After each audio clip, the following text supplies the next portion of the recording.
Welcome back to Special Angel Art Dolls. My name is Nicole, and I am back today with sweet little Miles. This is Miles Jamie. He is the Nino kit by Vincencina Care, and he was reborn by Jamie DeVault of Beyond the Closet Art Dolls, as are currently all the babies that I have out. So we are here today to do Mia's tag from Wishes and Wonder. She has a tag going around right now called Behind the Scenes. You guys, this is my second time making this video. I made the whole thing, did all the questions, and then realized that I had just made a completely careless mistake when positioning the camera on Miles, and that my angle just didn't make any sense at all, and that it was gonna be terrible. And so I'm gonna do it again. Yeah, this happens a lot. Yeah, all the blindness awareness stuff, this is the real deal, guys. So anyway, we have new furniture, you guys. I don't know if you can tell because the pillow pretty much completely covers it up. But I have Miles in the podster here on our new end table. And it's actually, it's brown and it's shaped like a leaf, the table, not the pillow. And it's just a really fun place to place a baby like this for a video. So I'm gonna show you really quick what I'm gonna be using to read the questions on before I get started. Because if I don't, it will probably be distracting for you guys. So I'm just gonna lay it here on Miles's chest for a minute. This is called a Braille Display. So we have a little Braille keyboard here, and then this part where the dots are is like a screen. You can see the dots move and they make that sound, which I really hope will not be too distracting. But basically this is it's like a tiny computer, except its memory is on an SD card in the back. So what it really is like a combination Bluetooth keyboard and screen. So I have it Bluetoothed to my iPad, and that's what I'll be reading the questions off in Mia's video description. So, question number 1. How do you prepare for letting go of a doll? Oh my. Typically, I don't get to. That is typically not a luxury that I have. Because normally the dolls that I've let go of I've had to let go of during some sort of crisis. So either, oh my goodness, all of a sudden we're gonna have way less space and I have to downsize a lot, or more often financial emergencies have happened where that was the only way that we were gonna pay a bill or rent or something like that. And I mean, there have been times when I've sold my entire doll collection except maybe one or something like that. Some of those things have been really tough for that reason and others, but typically it hasn't been a situation that I've had a lot of control over. And so in the moment, it makes it easier because I just sort of emotionally detach in order to deal with the crises, whatever's happening. But afterward, it's very, very hard because it just hits me. I mean, it takes me a really long time to get these dolls, guys. Every one of them, except for Saren, who was a very special circumstance, every one of them involves some sort of months-long payment plan or months-long saving or whatever. Sometimes it's been easier if they've had to be packed away for a while and I'm just like, I can't have this doll out right now because I don't have any place to keep them or their stuff, and they might as well go to someone who has time and space for them. That has made it easier. But when we moved this time, I did actually pack away a couple of dolls. One because she needs work and she's at a point now where it's not really a good idea to handle her too much until she has that work done. And another because I was sure that I was gonna sell her, and now I'm just not sure at all. Because I think about her every once in a while, I'm like, oh, I kind of miss her. But at the same time, there's another one that I really, really want.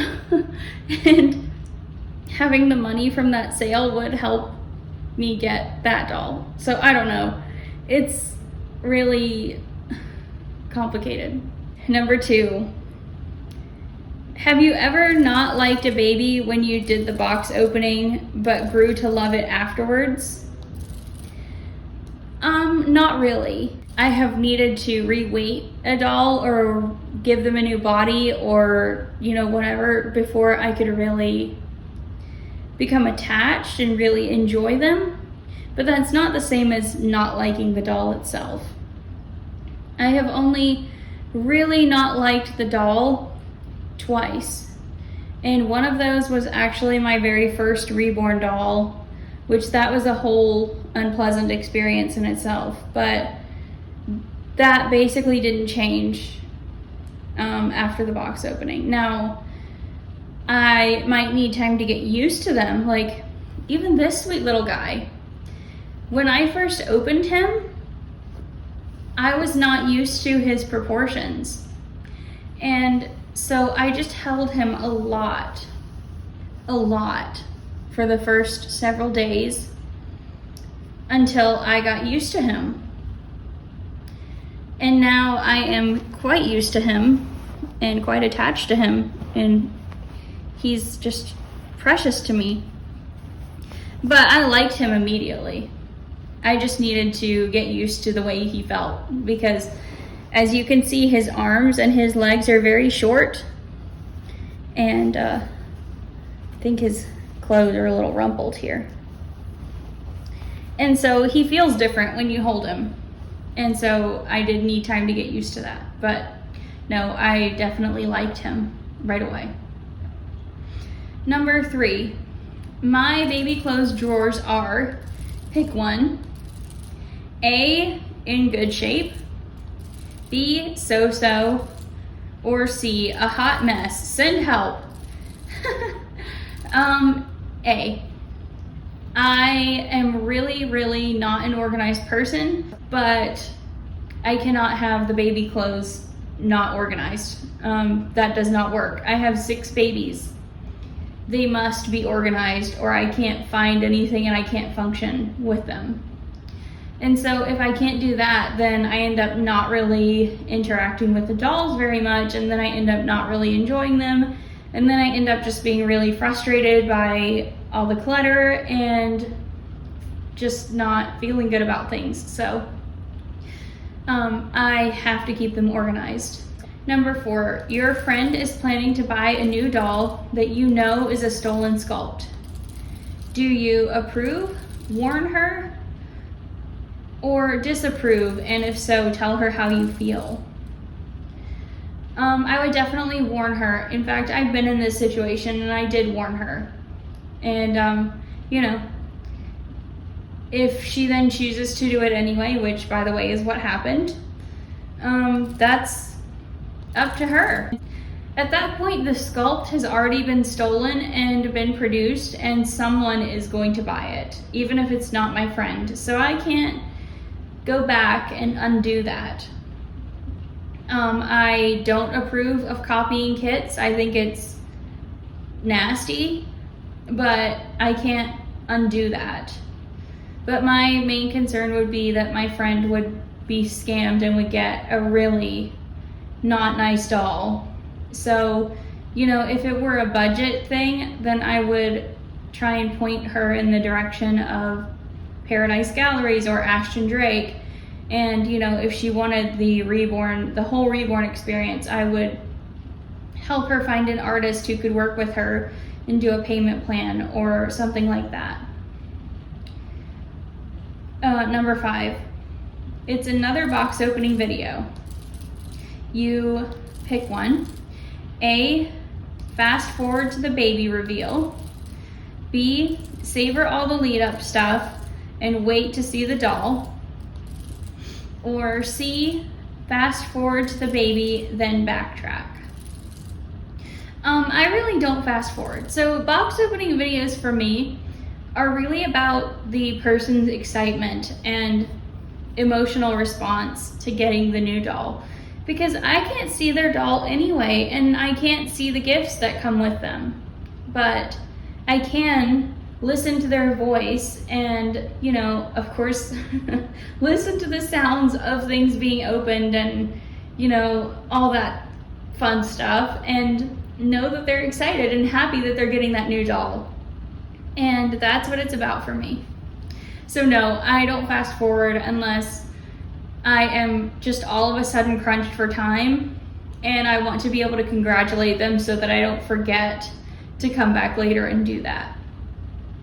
Number 6, be honest. What makes you unsubscribe from a channel? It could be a few things. If I watch a channel and over time realize that their content isn't really something that I'm interested in, then I might unsubscribe. In that case, it's completely not personal at all. It's just, you know, we all have different tastes. We all have different aspects of this hobby that we like, and maybe some that aren't really so interesting to us. If their videos are entirely inaccessible to me, meaning that they are all just, say, you know, silent videos set to music, then I will probably unsubscribe because I simply can't enjoy the content that they're putting out. I can listen to the pretty music, but I don't need to go on YouTube to do that. I, you know, can listen to pretty music on my own. And it kind of makes me feel bad that I can't interact with their video and say anything to them about it that is constructive. But my number one thing that will make me unsubscribe is any participation in drama or any being toadies to the people who like to stir the poison pot and then complain about licking the spoon. Like, sorry, that's really blunt, but I have zero patience for that kind of thing. I have given the benefit of the doubt a lot, and I will no longer do so. One time, one backslide, and I'm done. I'm out. 7. Would you say you interact in some way with a doll or dolls in your collection at least once a day? I would say that most days, yes, I do. Absolutely. I walk past them. They're in our bedroom, and the little babies are all in a pack and play, and Lyndon sits in the rocker. She has that little mini rocking chair that I showed a couple of videos ago, and she sits in that right by them. So I walk past them every day, multiple times a day, and I love to just be able to stop and pick them up or rest my hand on their heads, or especially with Lyndon, I'll pause next to her and just stroke her hair for a minute, or I might give her a different toy to hold. With the little ones, I really like to pick each one up in turn and just cuddle them. And I really enjoy that. I mean, it might be a brief interaction, or it might be something more involved, like, you know, I bring one of them in here and have them next to me all day.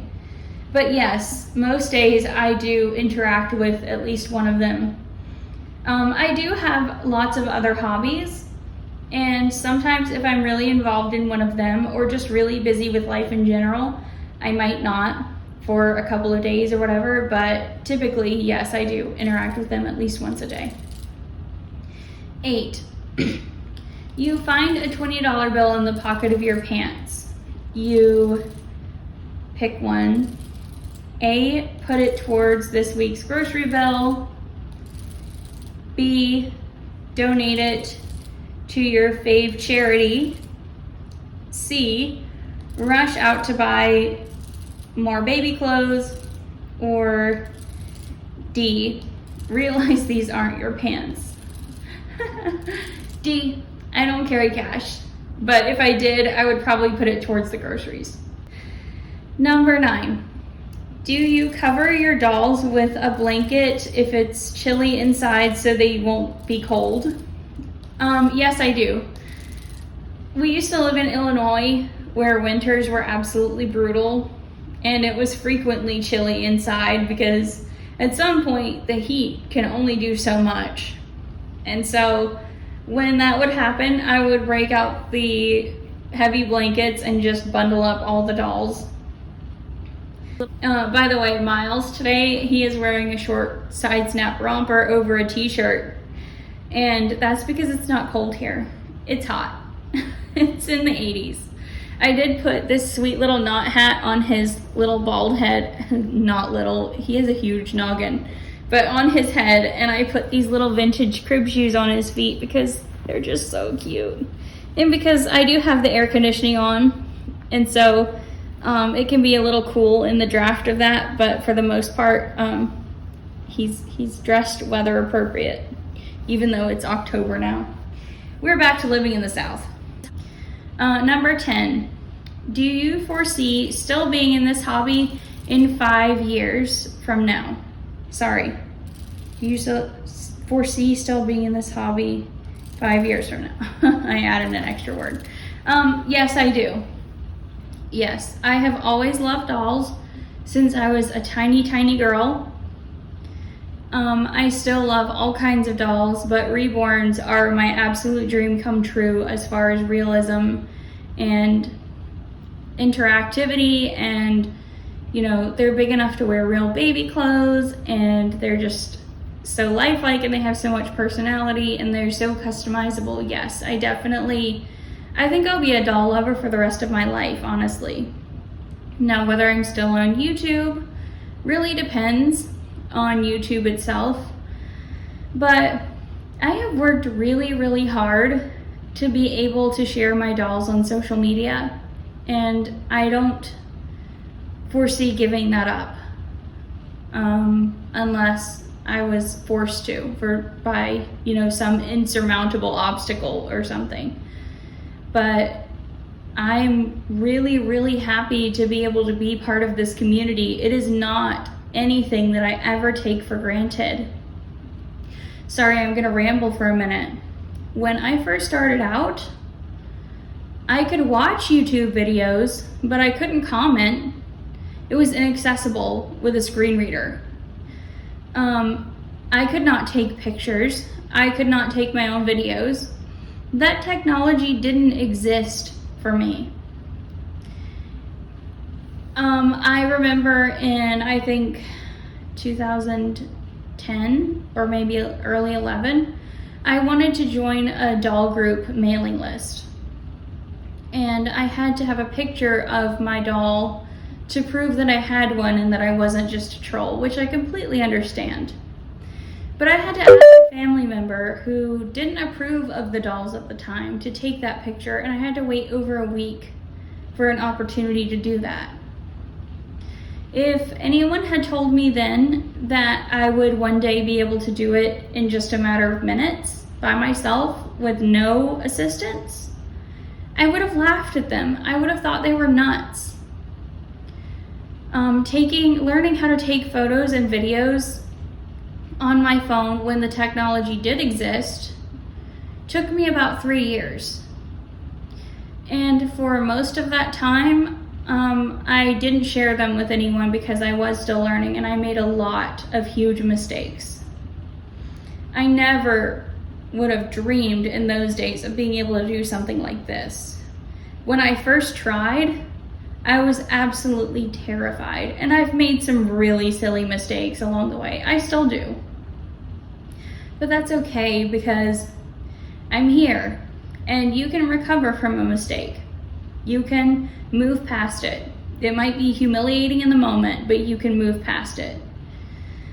And I don't want to give that up. I don't want to give up the opportunity to meet people from all over who share the same love of dolls that I do. And I've made some wonderful, wonderful friends doing this. So yes, I'm here for the long haul. So that is the last question. And that was a great tag. Thank you so much, Mia. I hope you all enjoyed seeing Miles. Thank you all so much for being here. And I will be back soon with more videos and more babies. Until then, may God bless you and stay well, take care, and we will see you next time.